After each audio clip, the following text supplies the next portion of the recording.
এই মুহূর্ত থেকে আমরা মাঠে থাকবো, লড়াইয়ের মাঠে থাকবো। আমরা আন্দোলনকারীদের বলবো আইনে পাশে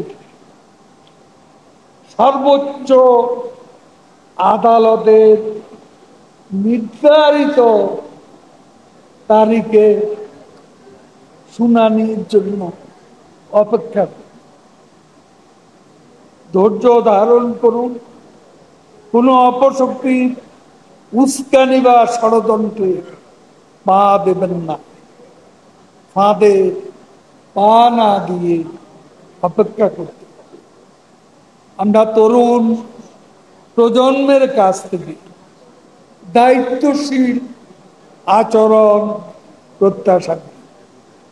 ভুলে গেলে চলবে না সর্বকালের সর্বশ্রেষ্ঠ বাঙালি জাতির পিতা বঙ্গবন্ধু শেখ মুজিবুর রহমানের নেতৃত্বে ৩০ লাখ শহীদের রক্তের বিনিময়ে আমাদের পূর্বপুরুষরা স্বাধীন বাংলাদেশ প্রতিষ্ঠা করেছে।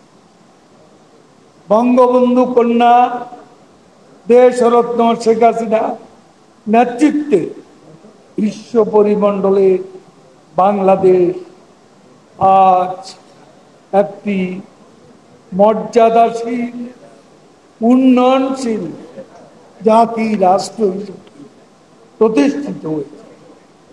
সাধারণ শিক্ষার্থীদের জিম্মি করে দেশের অর্জিত গণতন্ত্র উন্নয়ন অগ্রগতিকে যারা বাধাগ্রস্ত করতে চায়, আসুন আমরা বঙ্গবন্ধু কন্যা শেখ হাসিনার নেতৃত্বে সর্বশক্তি দিয়ে মুক্তিযুদ্ধের সপক্ষে সকল শক্তি আমরা প্রতিরোধ গড়ে তুলি এবং এই আহ্বান জানিয়ে সবাইকে ধন্যবাদ জানাচ্ছি।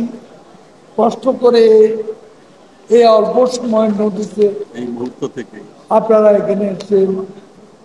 এই মুহূর্ত থেকে আমরা মাঠে থাকবো, লড়াইয়ের মাঠে থাকবো। আমরা লড়াই করব, প্রতিরোধ করব এবং ইনশাআল্লাহ পরাজিত করব।